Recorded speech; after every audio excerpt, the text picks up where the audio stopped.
Hello everyone, this is doctor Jeevesh Yadav. तो जैसे कि बहुत सारे जो स्टूडेंट्स हैं वो पूछ रहे थे कि सर कर्नाटक स्टेट काउंसलिंग कब स्टार्ट होगा, कर्नाटक का स्टेट काउंसलिंग कब स्टार्ट होगा। तो ऑफिशियल नोटिफिकेशन अब आ गया है। ठीक है, क्या कहा गया है ऑफिशियल नोटिफिकेशन में, कब से स्टार्ट हो रही है, क्या फीस रहेगा, क्या डॉक्यूमेंट्स लगेंगे, ऑफिशियल वेबसाइट कौन सा है, सारी चीज़ों के ऊपर मैं यहाँ पे एक वीडियो बना रहा हूँ। ठीक है, तो ऑफिशियल वेबसाइट के ऊपर भी अपन लास्ट में विजिट करके देख लेंगे क्या क्या चीज़ें हैं। उसको स्टार्ट करते हैं आज का वीडियो।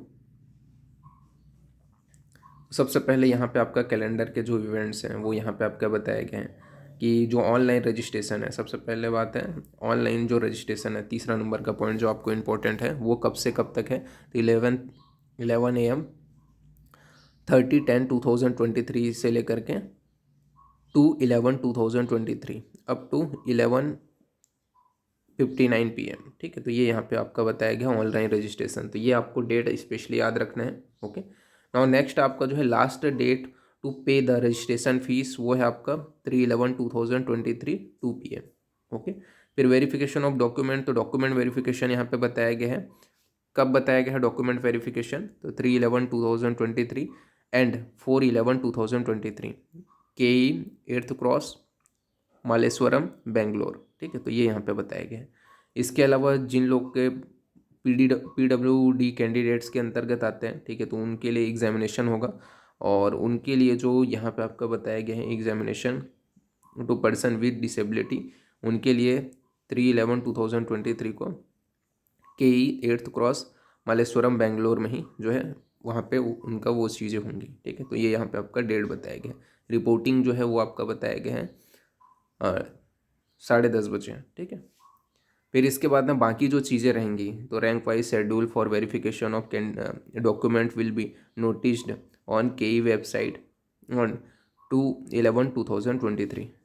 इसके अलावा जितने भी एलिजिबल कैंडिडेट्स हैं, ठीक है, जो रिज़ल्ट वगैरह होगा और बाकी की जो चीज़ें रहेंगी, ठीक है, जो काउंसलिंग रहेगा फर्स्ट राउंड सेकंड राउंड, उसके जो रिलेटेड जो शेड्यूल्स होंगे वो आपको ऑफिशियल वेबसाइट के ऊपर कुछ टाइम के बाद में देखने को मिल जाएगा। तो ऑफिशियल वेबसाइट कौन से है, तो ऑफिशियल जो वेबसाइट है वो ये है KE Kerala.nic.in। Okay, now next अपन आगे बढ़ते हैं। फिर अब यहाँ पे एलिजिबिलिटी क्राइटेरिया बताया गया है। तो एलिजिबिलिटी क्राइटेरिया में एलिजिबल वही है कि यहाँ पे आपका बताया गया है कि SC ST OBC eligibility criteria are applicable to Karnataka SC ST OBC candidate only. ठीक है, तो यहाँ पे जिन लोग को कर्नाटक स्टेट का रिजर्वेशन मिला है उनके लिए ही SC ST OBC जो रिजर्वेशन है वो एप्लीकेबल रहेगा। ठीक है, अदर स्टेट्स के लिए नहीं रहेगा। तो ये चीज़ यहाँ पे पहला तो आपका एलिजिबिलिटी क्राइटेरिया में बताए गए हैं। इसके अलावा और क्या क्या चीज़ें बताई गई हैं, तो ही सी इस सिटीज़न ऑफ इंडिया। इसके अलावा वही है कि कोई भी जो आपका NCISM हो गया, अगर BAMS है तो NCISM अप्रूवल जो कॉलेज हैं, ठीक है, वहाँ से उन्होंने किया होगा। यूनिवर्सिटी जो संस्थान है वहाँ से उन्होंने BAMS कंप्लीट किया होगा, या फिर NCH यानी कि होम्योपैथिक है तो उस कंडीशन में NCH से मान्यता प्राप्त जो गवर्नमेंट जो संस्थान है, ठीक है, जो यूनिवर्सिटी है उससे अगर उन्होंने किया होगा तो वो जो है एलिजिबल रहेंगे। नेक्स्ट पॉइंट बहुत इंपॉर्टेंट है, बहुत सारे स्टूडेंट्स इससे रिलेटेड कुछ क्यूरीज भी पूछते हैं कि ये जो है, ये जो स्टेट काउंसलिंग हो रहा है उसमें बताया गया है कि candidate must be of Karnataka origin, यानी कि जो स्टूडेंट्स जिनका डोमिसाइल सर्टिफिकेट है कर्नाटका का वही जो है इस काउंसलिंग के लिए एलिजिबल रहेंगे। ओके, तो ये यहाँ पे साफ साफ बोल दिया गया कि कर्नाटक ओरिजिन। नीचे में एग्जांपल भी दिया गया है कि लगभग 10 साल पुराना उन वो रहे हों, ठीक है, या फिर उसके पिताजी के पास या माता जी के पास डोमिसाइल सर्टिफिकेट हो, रेसिडेंशियल सर्टिफिकेट हो कर्नाटका स्टेट का, तब जा करके वो जो है एलिजिबल रहेंगे करके। ठीक है, तो ये यहाँ पे बताया गया है साफ साफ, तो ये चीज़ को थोड़ा ध्यान देना। इसके बाद में कुछ और चीज़ों के विषय में बात कर लेते हैं, जैसे कि इंपॉर्टेंस में यहाँ पे आपका बताया गया है candidate can apply online only for Karnataka state Ayush PG Ayush 2023। तो यहाँ पे ही आपको ऑनलाइन ही अप्लाई होना है। फिर इंफॉर्मेशन जो बुलेटिन है वो डाउनलोड कर सकते हो ke.kr.nic.in से। इसके अलावा जो एप्लीकेशन वगैरह जो सबमिशन होगा वो इसी ऑफिशियल वेबसाइट के ऊपर होगा, तो मैं बता ही दूंगा उसको अभी कैसे करके होगा। इसके अलावा candidate must retain the following document with them as reference for further corresponding. तो क्या क्या चीज़ चाहिए, सबसे पहले at least 3 print out of the final submitted online application. ठीक है, तो उसके 3 प्रिंट आउट, जैसे आप ऑनलाइन सबमिशन करोगे, ठीक है, फाइनल सबमिशन, तो उसके 3 प्रिंट आउट चाहिए रहेंगे। प्रूफ ऑफ फीस पेड, ठीक है, तो वही है कि जो आप फीस पे किए रहोगे, कितना फीस है बता देता हूँ अभी मैं, ठीक है, वो उसका प्रूफ चाहिए रहेगा। 3 कॉपी चाहिए रहेगा, कौन सा, identical photograph that is scanned and uploaded in the online application. ठीक है, तो ये यहाँ पे बताया गया है। इसके बाद नेक्स्ट जो जो जो चीज़ इंपॉर्टेंट है वही वही मैं बता रहा हूँ। तो यहाँ पे फ़ीस के विषय में बात कर लेते हैं। तो फीस कितना बताया गया है, तो फीस जो है यहाँ पे बताया गया है, जो जो जनरल कैटेगरी के अंतर्गत आते हैं, इसमें और रिजर्वेशन मिलता है, जैसे कि 2A 2B 3B 3A 3B ऐसा करके है, तो उनके लिए 2000 रुपीज़ है। और 1000 रुपीज़ किन के लिए हैं, तो 1000 रुपीज़ जो SC ST के अंतर्गत आते हैं, ठीक है, उनके लिए, कैटेगरी 1 के अंतर्गत जो आते हैं उनके लिए अप्लीकेबल है।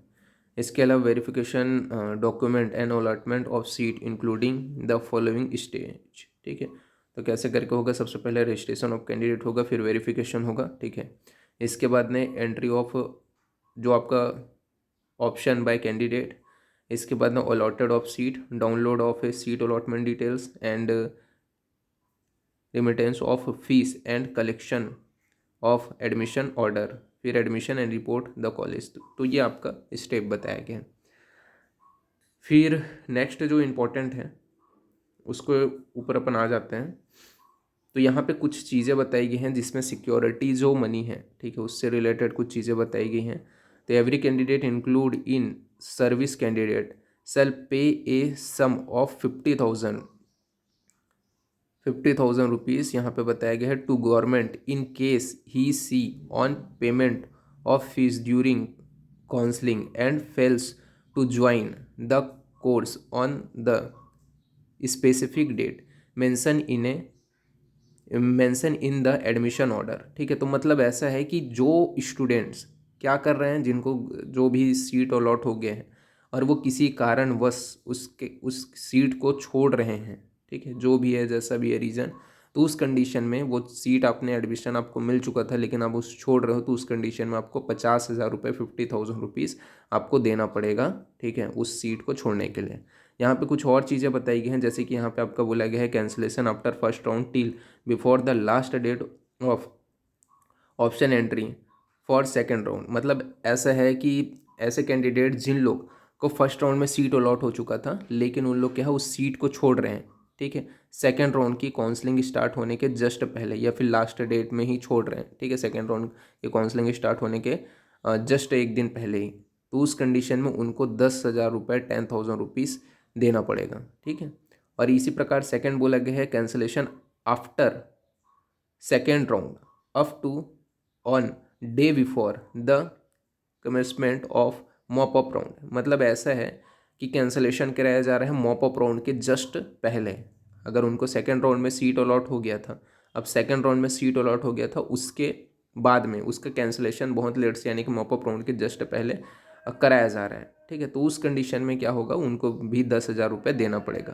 फिर cancellation after mop up round, यानी कि जो मॉप अप राउंड के बाद में भी उस सीट को छोड़ रहे हैं तो उनको कितना रुपए देना पड़ेगा, तो 50,000 रुपये देना पड़ेगा। ठीक है, एंटायर कोर्स फीस अलॉन्ग, यानी कि यहाँ पे पूरा कोर्स का भी फीस देना पड़ेगा। ठीक है, अगर मॉप अप राउंड के बाद में वो छोड़ रहे हैं तो पूरा कोर्स का फीस भी देना पड़ेगा और 50,000 रुपये भी देना पड़ेगा। तो ये चीज़ यहाँ पे थोड़ा इंपॉर्टेंट चीज़ है, इसको अच्छे से याद रखना कि क्या क्या चीज़ें हैं। ओके, तो ये यहाँ पे बताया गया है। तो जो मॉप अप राउंड में जो सीट अलॉट हो गया उसको पूरा कोर्स का फीस देना पड़ेगा और बाकी फर्स्ट एंड सेकंड राउंड में ऐसा नहीं बताया गया है। ओके, तो ये चीज़ भी थोड़ा ध्यान देना। ऑफिशियल वेबसाइट के ऊपर मैं विजिट करा देता हूँ कैसे करके रजिस्ट्रेशन वगैरह आपको दिखाई देगा। तो ऑफिशियल वेबसाइट के ऊपर जब आओगे तो ऐसा आपको दिखाई देगा। इसके बाद में यहाँ पे लेटेस्ट अनाउंसमेंट करके आप देखोगे तो लेटेस्ट अनाउंसमेंट में यहाँ पे आपको क्लिक करना है। ओके, यहाँ पे आपको ऑनलाइन रजिस्ट्रेशन का जो चीज़ें हैं वो यहाँ पे आपको देखने को मिल जाएगा। तो ऑनलाइन जो रजिस्ट्रेशन है वो यहाँ पे आपको देखने को मिल जाएगा, तो यहाँ पे आपको क्लिक करना है। ओके, जैसे आप यहाँ पे क्लिक करोगे उसके बाद नेक्स्ट आपका जो ऑप्शन खुलेगा वो इस टाइप से खुलेगा। तो यहाँ पे आपको सारी चीज़ें देखने को मिल जाएगी। ओके, तो यहाँ पर से आप जो है आगे का रजिस्ट्रेशन प्रोसेस कंप्लीट कर सकते हो। तो जो जो इम्पोर्टेंट चीज़ें थी वो मैंने यहाँ पे बता दिया।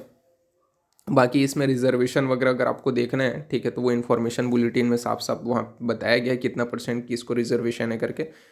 बाकी मैंने अपने हिसाब से जो सारी चीज़ें थी वो पूरा बता दिया। और यहाँ पे एक और नोटिफिकेशन में बोला गया था, ठीक है, वो पॉइंट स्किप कर दिया मैंने, कि जो गवर्नमेंट कॉलेजेस हैं उनकी 85% जो सीट है वो स्टेट काउंसलिंग के थ्रू फिलअप होंगी, और जितने भी जो कर्नाटका के अंतर्गत प्राइवेट कॉलेज आते हैं उनकी 100% सीट वो स्टेट काउंसलिंग के थ्रू फिलअप होगी। ऐसा नोटिफिकेशन में इन्फॉर्मेशन बुलेटिन में साफ साफ लिखा हुआ है। ओके, तो यहाँ पे मैंने सारी डिटेलिंग्स बता दी। फिर भी किसी को कुछ भी डाउट्स वगैरह हैं तो मैंने अपने लिंक इंस्टाग्राम पेज का दे रखा है, ठीक है, डिस्क्रिप्शन में। वहाँ पे आप जो है क्लिक करके वहाँ पे मेरे को मैसेज करके अपनी जो भी क्वेरीज है वो पूछ सकते हो। तो आज के लिए इतना ही। Thank you.